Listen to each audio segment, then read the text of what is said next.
veulent défricher des terrains inexplorés, nous les mettre en avant.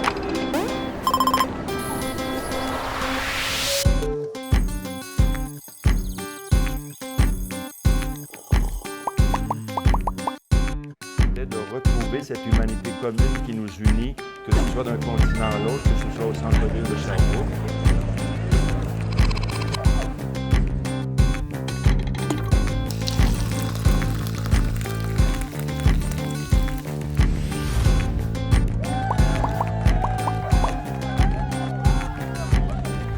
Bon matin, vous allez bien? Oui! Super. Alors, comme nous sommes à la salle du tremplin, je vous propose de plonger dans le thème. Yeah boy! Ça commence fort! Ça commence fort. Donc, je vous propose de plonger dans le thème à l'aide d'un vidéo, un petit vidéo de 2 minutes qui, je pense, va faire en sorte que quand on aura terminé cette écoute-là, on devrait être pas mal connecté avec le sujet de la conférence aujourd'hui. Est-ce que vous êtes connecté avec le thème? Oui! Alors, en fait, je me retrouve ici ce matin, entre autres à cause de ce genre de post que vous allez trouver facilement sur ma page personnelle Facebook. Alors, je vous ai fait écouter le vidéo, puis je vous ai lu en même temps ce que j'avais publié quelque part un 29 octobre 2019. 2018. Hey, je suis perdue dans mes dates. Alors, première leçon de cette matinée créative, faites attention, on ne sait jamais où Facebook peut vous amener. Deuxième chose, deuxième personne qu'on ne sait jamais où elle peut vous emmener, c'est Véronique Barbaravien. Alors, soit elle vous entraîne dans un tour du monde, ou elle va vous demander de faire une présentation à Creative Morning Sherbrooke. Moi, j'ai vécu le deuxième destin. Alors, tantôt, Véronique demandait qui sont les nouveaux, qui sont ceux qui sont déjà venus. Donc, ceux qui sont déjà venus, vous savez que je suis bénévole ici habituellement. Alors, sachez que je suis toujours bénévole ce matin. Ma position n'a pas changé, c'est la même chose. Et puis, Véro, elle a raconté un peu comment ça s'est passé tantôt, mais elle a oublié des affaires. Oui, elle a dit ce qu'elle voulait. Alors, moi, je me rappelle très bien comment ça s'est passé. Donc, c'est l'automne dernier, on était en réunion, puis on planifiait les thèmes à venir. Puis moi puis Véro, on était vachés sur un divan, puis Isabelle était assise en face de nous. Puis là, on regardait les thèmes à venir, décembre, janvier, février. Puis là, mars arrive et c'est le thème de l'eau. Fait que là, il y a comme une mâchoire qui se décroche, un peu comme elle disait, l'eau, c'est tout, c'est rien, ça fait partie de notre vie, qu'est-ce qu'on va faire avec ça? C'est flou. Et c'est à ce moment qu'elle se tourne vers moi et qu'elle me dit, mais très sérieusement, soit dit en passant, moi je souris, là, elle ne souriait pas. Donc, pourquoi c'est pas toi, Cathy, qui fait le thème de l'eau? J'ai demandé 24 heures de réflexion. Et j'ai dit oui. Donc,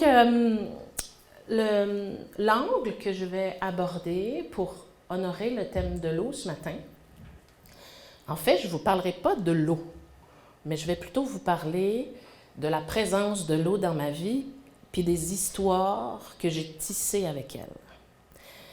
Je vous dirais même que le vrai sujet de cette conférence, c'est plutôt l'implacable besoin de se connecter à quelque chose de plus puissant que soi.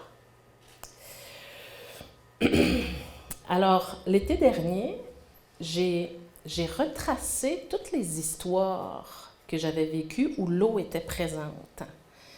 C'était assez impressionnant, finalement. Il y a comme un fil conducteur pour moi. Et donc, l'eau, c'est une histoire d'amour. Et comme dans toutes les histoires d'amour, c'est une histoire de peur, c'est une histoire de manque et c'est une histoire d'émerveillement. Alors, si vous le voulez bien, ce matin, je vais vous raconter 3 histoires. Est-ce que tout le monde aime les histoires? Oui. Parfait. Sinon, je t'ai mal pris. Donc, première histoire, on va commencer fort, puis après, ça va s'adoucir, vous allez voir. Hein? Ça va aller en s'adoucissant. Donc, histoire de peur. On est en juillet 2014 et moi puis mon chéri de l'époque, on se cède des vacances à Cozumel au Mexique. Donc, on se prend 10 jours de vacances et sur nos 10 jours de vacances, on a 5 jours de plongée. Et à une de nos journées de congé de plongée, on décide d'aller de l'autre côté de l'île. Alors, Cozumel, c'est une île qui appartient au Mexique, qui fait face, en fait, au continent. De l'autre côté de l'île, on fait face à la mer des Caraïbes. Et il n'y a pas de resort de ce côté-là, fait que c'est une longue plage infinie de sable blanc. Et donc, on s'est dit, on va aller jouer dans l'eau, tu sais. Fait qu'on est toute une gang de Québécois parce qu'on habitait chez un Québécois qui a une maison de chambre là-bas, puis c'est avec lui aussi qu'on faisait de la plongée. Fait qu'en fait, tout ce qui reste à faire, c'est que tu choisis ton spot, puis tu t'installes là. C'est assez simple. Donc, on débarque. La première chose qu'on fait, on va jouer dans l'eau. Ça vous est sans doute déjà tous arrivé de faire ça. Il y a une vague qui arrive, tu plonges dedans, puis tu fais une culbute. Non. Steph, sérieux? C'est un plaisir inouï de faire ça dans la vie. Si c'est pas vous qui l'avez fait, c'est vos enfants, j'imagine. Bref, on a joué comme des enfants dans l'eau pendant facilement 1 heure. Donc après, on est sortis et on est allé discuter comme des adultes et ça a dû durer facilement 2 heures. On avait de l'alcool. Ça l'aide à étirer la période de discussion. Et on commençait à avoir chaud, fait qu'on s'est dit, on va retourner à l'eau. Mais là, il s'est produit quelque chose. C'est-à-dire, entre le premier moment où on est allé à l'eau et le deuxième, la marée avait changé. Alors, pour ceux qui connaissent un peu la mer, c'était une marée descendante et il y avait du ressac. Alors, je vous explique un peu c'est quoi le ressac. Alors, il y a une vague qui s'amène et il y a un courant de fond qui te tire vers le large. Et ça continue comme dans une laveuse. OK? Donc, on ne s'en est pas rendu compte. On est rentré dans l'eau, puis quand on est arrivé à la mi-cuisse, la première vague nous a happés. Fait que ça sonne un peu. On se retrouve 6 pieds plus loin. Bon, c'est pas si pire. Mais comme je disais tantôt, c'est une machine à laver. Les vagues ne s'arrêtent pas, là. Fait que la deuxième vague arrive, 6 pieds plus loin.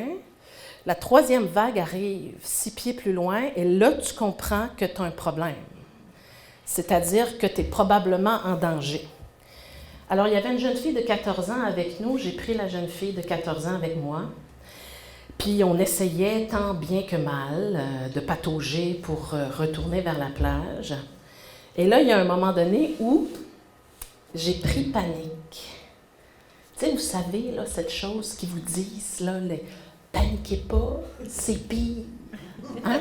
Tu sais, vous avez déjà entendu ça, là? Bien, je vous le confirme, c'est pire. Il n'y a pas de doute là-dessus, c'est pire.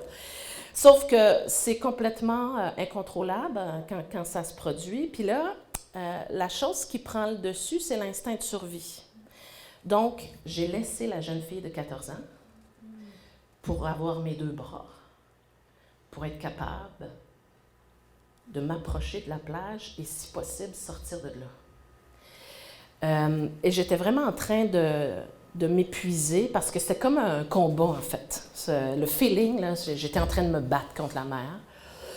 Et puis, finalement, c'est les 2 dive masters qui étaient venus se baigner avec nous qui m'ont sorti de la mer. Donc,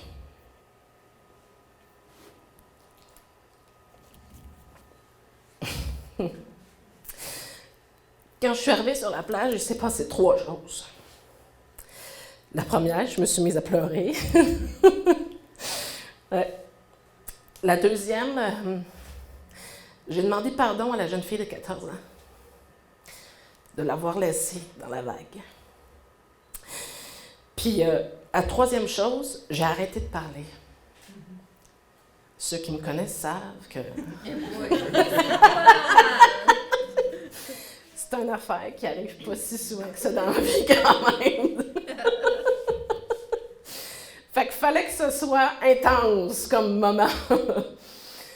Donc, j'ai arrêté de parler. Pour moi, ça m'a semblé comme 2 ou 3 heures, mais ça a dû probablement être moins que ça, j'ai aucune idée. Mais tout ce que je sais, c'est que quand j'ai émergé de ce silence-là, j'ai pris 2 décisions. Donc, il y en a une que je ne partagerai pas parce qu'elle concerne ma vie avec mon ancien chéri, par respect pour ce que nous fûmes. Et l'autre, ça a été de mettre plein gaz dans le développement de mon entreprise. Ça faisait déjà 4 ans que j'étais partie en affaires, mais vous savez c'est quoi un démarrage d'entreprise, ou en tout cas peut-être que vous vous en doutez, peut-être qu'il y a des gens autour de vous qui ont fait des démarrages d'entreprise. Un démarrage d'entreprise, en fait, là, le but c'est, tu mets gaz au fond, hein, puis tu espères pogner assez de vitesse puis de puissance pour te lever avant qu'il n'y ait plus de piste. Grosso modo, là, c'est un peu ça le plan. Puis, je savais que je n'avais pas encore poussé les gaz au fond. Fait que j'ai décidé, ce jour-là, j'ai pris cette décision-là de pousser les gaz au fond. Puis en fait, c'est assez facile à expliquer.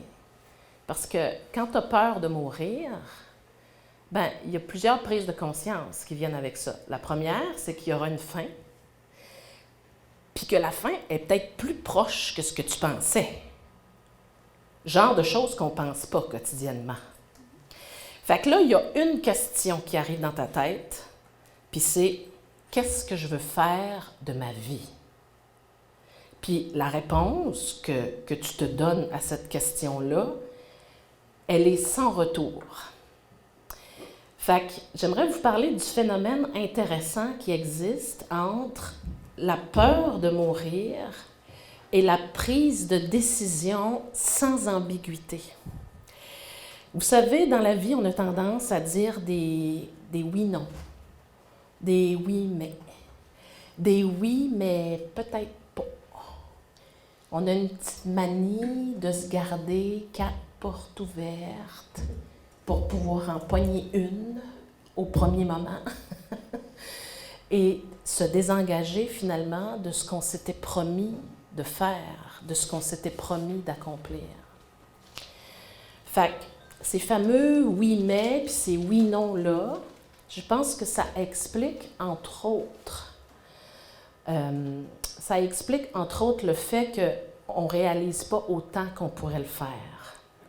Fait qu'avoir peur de mourir, il y a ça de cool, ça place des affaires.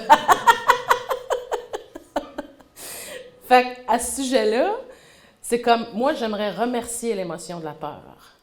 Parce que, finalement, les émotions, on le sait, c'est utile, mais celle qu'on craint le plus, qui est la peur, est utile aussi. Et il y a une autre sorte de peur que j'aimerais vous parler aussi, puis c'est celle qu'on choisit délibérément. C'est-à-dire les situations dans lesquelles on décide de se mettre les challenges qu'on se donne, les défis qu'on se place. Donc, cette peur, en fait, choisie délibérément, qu'on peut appeler aussi une prise de risque, là, dépendamment de notre vocabulaire. En fait, cette peur-là, qu'on s'inflige à nous-mêmes, ça nous permet de nous dépasser, de dépasser nos limites. Puis quand on dépasse nos limites, on apprend à se connaître mieux. Fait pour conclure cette première histoire-là, ce que j'aimerais dire, c'est que l'émotion de la peur n'a pas bonne presse, mais que finalement, quand on la côtoie, quand on l'apprivoise, on se rend vraiment compte qu'elle est génératrice de mouvement dans notre vie. Fait que je vous laisse réfléchir à ça. Pensez-y, on s'en reparlera pendant la période de questions. Ma deuxième histoire maintenant, mon histoire de manque. Donc, ça s'est passé l'été dernier. Je me suis inscrite pour faire un brevet de chef de bord intermédiaire sur le fleuve Saint-Laurent. Et personnellement, là, je m'en foutais complètement du brevet. Ce n'était pas mon objectif premier. Ce que j'allais vérifier, surtout, c'était comme C'était comme une intuition. Ça faisait déjà 2 ou 3 ans que j'avais très envie d'aller naviguer le fleuve à cette hauteur.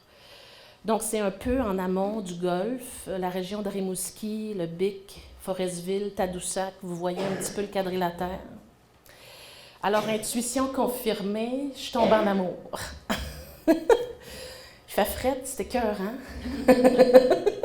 Vous vous rappelez, l'été passé, il faisait 35. Là. On a vécu l'été, je pense, le plus chaud depuis je ne sais pas combien d'années. Bien, sur le fleuve, on avait notre tuque, nos gants, notre manteau d'hiver, puis nos salopettes. Fait que je vous jure, l'amour, c'est fort.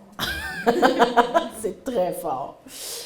Et donc, quand le stage s'est terminé, le vendredi, moi, je continuais mes vacances, puis le capitaine, Jacques, il m'a proposé de convoyer le bateau jusqu'à Tadoussac. Alors, j'ai sorti mon stock pour mieux le réembarquer. Fait que quand on est parti le vendredi soir, c'était vraiment merveilleux. Il faisait 20 nœuds de vent. 20 nœuds de vent, juste pour vous donner une idée, c'est des conditions idéales pour faire de la voile. Plus que ça brasse pas mal. Moins que ça, on s'ennuie. 20 nœuds de vent, c'est bien le fun. C'est bien le fun. Et bon, évidemment, le vent s'est couché quand le soleil s'est couché. Fait qu'on a terminé la ride de nuit à moteur. Et quand je me suis réveillée le lendemain matin, on était ancrés dans la baie de Tadoussac.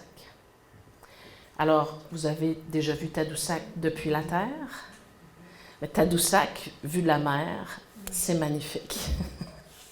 Donc, je me suis réveillée dans ce décor-là, puis là, ben, mon voyage se terminait. C'est là qu'on me déposait. Donc, on m'a laissé sur le quai avec mes bagages et j'ai monté le long escalier qui mène jusqu'à l'accueil. Donc, la marina est vraiment très basse. Il faut monter un petit bout là avant de pouvoir toucher terre ferme, si vous voulez. Et là, je me suis arrêtée en haut de l'escalier puis j'ai regardé le bateau. J'ai regardé le par hasard quitter le quai. Et là, il a contourné le quai commercial. Puis là, rendu l'autre bord du quai commercial, il me restait ça de bout de mât pour le suivre. Et lui, il remontait dans le Saguenay jusqu'à la baie. Et là, qu'est-ce que j'ai fait? Oui! Vous êtes donc bien bon! Et que vous écoutez donc bien! Seigneur, c'est exactement ce qui est arrivé. Je me suis remis à broyer. Je me suis mis à pleurer. Puis là, en fait, il y a eu comme un déclic en moi. Puis là, ce que ça l'a dit, c'est « OK, moi, je ne peux plus me contenter d'1 semaine de voile par année. Ce ne sera plus possible. Là. Fait qu'à partir de maintenant, il faut que je m'organise pour passer plus de temps sur un bateau. » J'avais déjà l'objectif de devenir capitaine. Donc, passer tous mes brevets, faire mes cours de navigation côtière, météo, etc. Mais là, à ce moment-là, ce jour-là, c'est devenu un besoin. Et il y a une grande différence entre avoir un objectif puis répondre à un besoin. La drive n'est pas du tout la même. Donc, pour être capitaine, ça prend un bateau. Ça va mieux, hein? Ça va mieux. Mais ça prend surtout pas mal d'heures de navigation en arrière de la cravate. Donc, j'ai 44 ans maintenant et mon objectif est de m'acheter un voilier pour mes 50 ans. Fait qu'à suivre. On va travailler fort parce qu'il y a du cash à mettre de côté pas mal.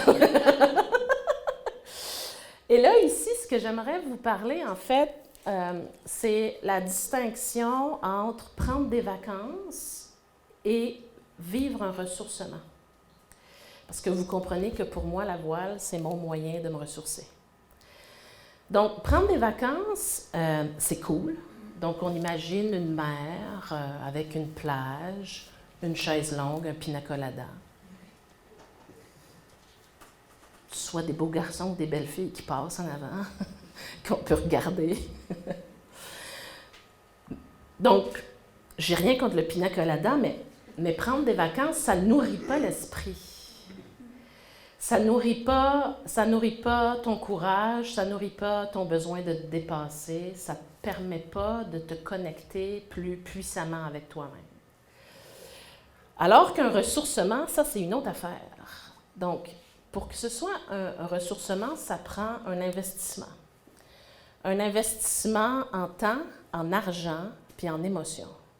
Et c'est précisément cet investissement-là, en temps, en argent, puis en émotion, qui crée de la valeur. Et c'est ça qui fait que tu fabriques des souvenirs en 3 dimensions, pas juste des cartes postales pour mettre dans un album photo. Et fabriquer des souvenirs en 3 dimensions, tranquillement, pas vite, ça s'accumule, tout ça, puis ça précise ton identité. En fait, ça participe à préciser ton identité en tant que personne. Donc, l'investissement en temps, je vous en ai parlé, hein? Les brevets, les cours, faire des heures de navigation, devenir bonne. Autant que possible, je dis bien, autant que possible, devenir bonne. L'investissement en argent, ben, vous avez une petite idée, là. Il faut que je pile entre 50 et 100 000. J'ai 6 ans pour faire ça. Puis, l'investissement en émotion, donc, c'est comment monter des escaliers puis se donner des petits défis un petit peu plus intenses chaque fois. Donc, juste pour vous donner une petite idée de mon plan. Donc, l'été dernier, c'était le fleuve. J'ai booké cette semaine. Regardez ma face. J'ai booké cette semaine un convoyage dans les Grands Lacs. Donc, on part de la baie Georgienne. En fait, on traverse le lac Huron au complet, Détroit, le lac Erie, Écluse, Chute Niagara, lac Ontario, Kingston, fleuve Saint-Laurent jusqu'à Montréal. Fait que je m'embarque pour une 12aine de jours. Et le step, en fait, supplémentaire pour moi, une chose que je n'ai pas encore faite, c'est naviguer sur 200 000 nautiques sans s'arrêter. Fait que ça veut dire qu'on va travailler sur des corps. Fait que chacun notre tour, on va faire 4 heures à la barre. Fait que ça, c'est mon prochain step. Bientôt, dans 5 semaines. Le step suivant, ça va probablement être les îles de la Madeleine, Terre-Neuve. Donc ça fait partie de mon plan, là. Si ce n'est pas cet été, ça va être l'autre. Et le step, je ne sais pas si ça va être le suivant ou le suivant, mais c'est sûr que je veux faire une traversée. Fait qu'on prépare les affaires tranquillement, pas vite, on se teste, on se challenge un petit peu plus chaque fois, on ne se fait pas trop peur, c'est important. On fait ça comme correct pour nous-mêmes, en sécurité. Fait que c'est là qu'on s'en va. Donc, quand je parlais d'investissement en termes de qualité puis d'intensité des émotions, bien, il faut les calculer, ces émotions-là. Il faut les prendre en compte dans les projets. Puis c'est important, en tout cas dans mon cas, je trouve très important de générer une gradation là-dedans. Fait que voici la fiche technique pour vivre un ressourcement.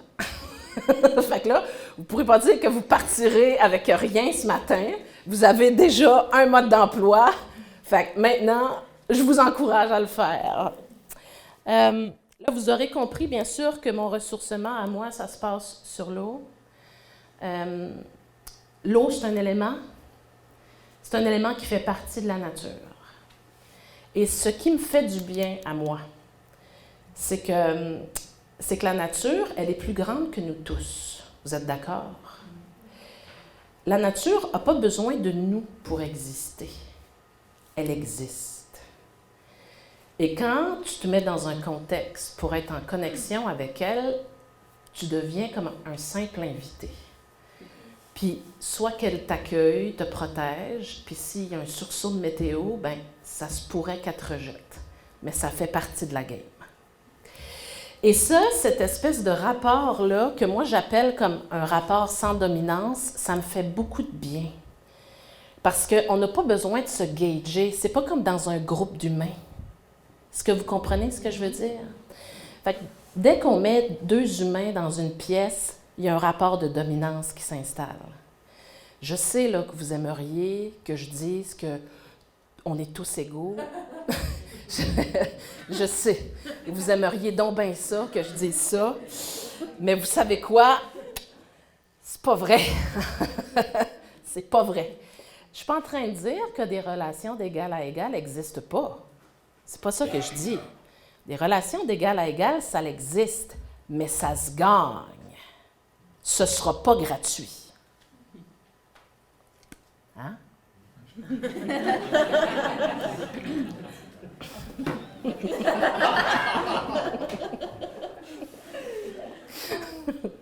Ma fille vit une petite situation un peu particulière dans son travail en ce moment. Alors, je ne pouvais pas ne pas lui faire un petit clin d'œil à ce sujet-là. C'était le moment familial de la conférence. Donc comme cette espèce de rapport de dominance-là, il n'existe pas avec la nature parce que de toute façon, elle est plus grande que toi, elle est plus puissante que toi, mais tu n'as même pas besoin de te poser la question, tu sais. Pour moi, là, c'est vraiment reposant. Parce que dans mon travail, ce que je fais, là, essentiellement, donc je développe des personnes, principalement des gestionnaires. Fait que je fais du développement de leadership. Ensuite, je développe leur équipe. Et 3/4 du temps, là, après une phase 1, une phase 2, ben, je développe les organisations aussi parce que là, ils ont des leaders qui ne marchent plus dans le cadre. Fait que là, il faut refaire le cadre un peu pour que ça marche, là, cette histoire de leadership-là. Fait que je suis tout le temps dans des rapports de dominance. Je passe ma vie là-dedans. À les équilibrer, à les analyser, à les vivre. Fait que vous n'avez pas d'idée comment c'est reposant pour moi de ne pas avoir à gérer ça quand je prends du temps pour moi. Alors, qu'est-ce qu'on retient de cette histoire de manque? Ce que j'ai envie de vous dire, c'est si vous manquez de quelque chose et que vous travaillez à obtenir cette chose, il y a des fortes chances que vous soyez heureux. Maintenant, l'histoire la plus cute de la patente, mon histoire d'émerveillement.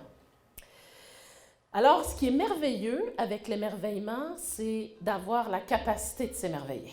Hein? Puis ça, c'est pas toujours dû à tout le monde. En fait, mon histoire d'émerveillement avec l'eau, clairement, ça se passe sous l'eau, donc en plongée. Donc, quand on est sous l'eau, en fait, c'est comme s'immerger dans un autre monde sans avoir besoin de changer de planète. C'est vraiment extraordinaire. Tu sais, c'est un gros trip, mais comme tu restes à la Terre. Tu sais. Tu n'as pas besoin de faire comme Guy la Liberté puis de t'envoyer dans les airs avec les Russes. Là. C'est pas nécessaire. Et ce qui est vraiment fascinant, en fait, de la vie sous l'eau, c'est le rythme. Tout est lent. Tout bouge lentement. Toi, quand tu fais de la plongée en tant que plongeur, tu dois bouger lentement aussi. Puis cette lenteur-là, l'impact que ça a sur moi, c'est que ça crée beaucoup de douceur. Ça fait vraiment du bien. C'est très doux à être sous l'eau. Puis, by the way, les plongeurs n'ont pas vraiment de prédateurs naturels. Hein? C'est comme tout le monde capote avec les requins blancs, là. Mais juste à titre de comparaison, là, il y a 4 personnes qui meurent par année d'un accident avec un requin blanc. Il y en a 2900 avec les hippopotames en Afrique. Ça vous donne-tu une idée, là? Fait que, tu sais, les requins blancs, là, il n'y a pas de trouble.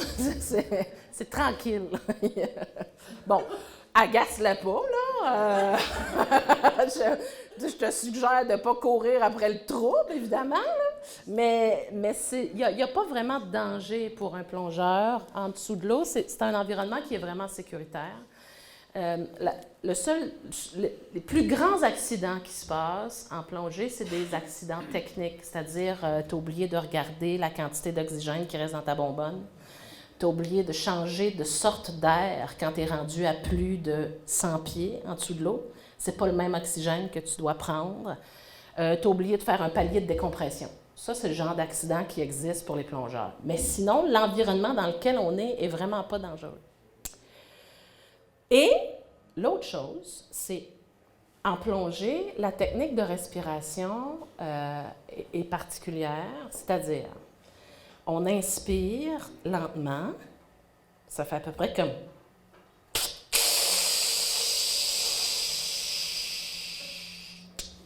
Ça ressemble à ça. Il y a quelqu'un qui dit oui derrière. Je suis pas pire, ces sons, hein? Oh non, non! Non, ça, je vais scraper à patente. On va briser l'ambiance drette là. Ça fonctionnera pas. Et donc, après cette longue inspiration, l'idée, c'est de garder ton souffle pendant quelques secondes et après, d'inspirer hyper lentement. Et si tu maintiens ce type de respiration-là, qu'est-ce que ça donne?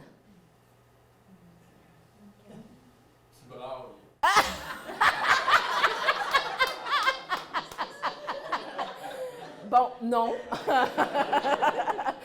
Désolé Frank, c'était pas ça.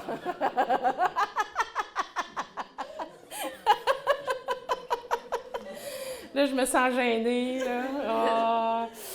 Donc, en fait, ce que ça produit, c'est que tu peux rester plus longtemps sous l'eau parce que tu tires ta bonbonne moins vite. Fait que ça, c'est le premier avantage. Là. C'est très technique. Donc, ça fait une différence entre une plongée d'une demi-heure et une plongée de 45 minutes. Tu as le temps de voir plus de stock. Puis la deuxième chose, c'est ceux qui font du yoga ou de la méditation, vous savez que ce type de respiration-là, ça stimule en fait le système parasympathique. Puis le système parasympathique est responsable de nous donner une réponse de détente. Fait que, tu sais, tantôt, je vous disais, ce qui est vraiment cool avec la plongée, c'est que c'est super lent. Puis en plus, à cause de ta respiration, toi, t'es peace and love. Fait que, tu sais, sans joke, là, si vous avez besoin de vous détendre, c'est vraiment une bonne option. Je vous le suggère fortement. Puis, d'après moi, il y a comme 2 critères qui créent l'émerveillement. Le premier critère, c'est la différence. Tu sais, quand on est en présence de quelque chose de très différent, déjà, c'est comme la découverte de quelque chose de nouveau. En dessous de l'eau, on vit un peu en apesanteur. Puis ça change beaucoup le rapport à tes mouvements puis le rapport à ton corps, puis comment tu te déplaces dans l'espace. Fait que ça, c'est vraiment bien le fun. Puis le deuxième critère qui crée de l'émerveillement aussi, c'est la beauté. Puis là, j'imagine que vous avez tous déjà écouté un film de la BBC, là. Hein? Vous les avez vus, les poissons? Ils sont hallucinants. C'est comme, le mois passé, on parlait de symétrie. Ceux qui étaient là, ben, les poissons, je ne sais pas comment la nature a organisé sa patente. Là. J'ai aucune idée, mais les couleurs, puis le design est pareil d'un bord puis de l'autre. Il n'y a pas d'échappée. Nous, on a une oreille plus haute que l'autre, un œil plus petit que l'autre, une hanche des fois plus... eux autres, là, c'est incroyable. C'est parfaitement symétrique. Fait que si la perfection existe, en tout cas, je vous dirais que le monde des poissons en détient, pas le brevet, mais pas loin. Ça ressemble à ça. Donc, c'est vraiment magnifique. Et quand je préparais cette conférence-là, je me suis souvenue que je ne suis pas la seule chez nous à être émerveillée par l'eau. Je me suis souvenue que mon père est un sourcier. Tu sais, vous savez, les messieurs qui se promènent avec une branche en Y de pommier ou de noisetier pour trouver une source d'eau dans le sol. Mon père, c'est lui qui a construit notre puits chez nous et il a aidé des voisins à trouver une source d'eau sur leur terrain. Si mon père était ici, ce qu'il vous dirait, c'est « Vous êtes riche si vous possédez une source d'eau pure sur votre terrain. » Et là, j'allais chercher dans mes souvenirs et vous n'avez pas d'idée le nombre de fois que j'ai entendu parler de veine d'eau. On a trouvé une veine d'eau, on a creusé, il y avait une veine d'eau. Mon père était un excavateur, là, tu sais, avec une pépine. Fait qu'il passait sa vie à faire des trous. Fait qu'il tombait tout le temps sur des veines d'eau. Des fois, c'était une bonne affaire. Des fois, pas pantoute. C'est comme la veine d'eau scrapait le projet, là. Tu sais, c'était simple de même. Mais à chaque fois, je me suis souvenue comment il en parlait avec enthousiasme. Puis là, Puis là, j'ai réalisé que, tu sais, les choses qui font partie de notre environnement depuis toujours, tu sais, depuis qu'on est tout petit, des choses qui ont toujours été là, ben ça devient comme habituel, puis on ne prend pas conscience de la valeur de ces choses-là. Fait que, quand je me suis rappelé toutes ces affaires-là, puis l'enthousiasme de mon père, ben je me suis sentie vraiment fière d'être la fille de mon père, puis je trouvais que ça faisait un super lien avec mon rapport à moi avec l'eau, tu sais. Fait que finalement, les chiens font pas des chats. La morale de cette histoire. Les chiens font pas des chats. Alors, ce que j'ai envie de vous dire pour terminer, c'est, en fait, je vous souhaite de ne pas avoir peur d'avoir peur. Je vous souhaite de travailler à combler vos manques. Je vous souhaite d'avoir la capacité de vous émerveiller. Merci beaucoup.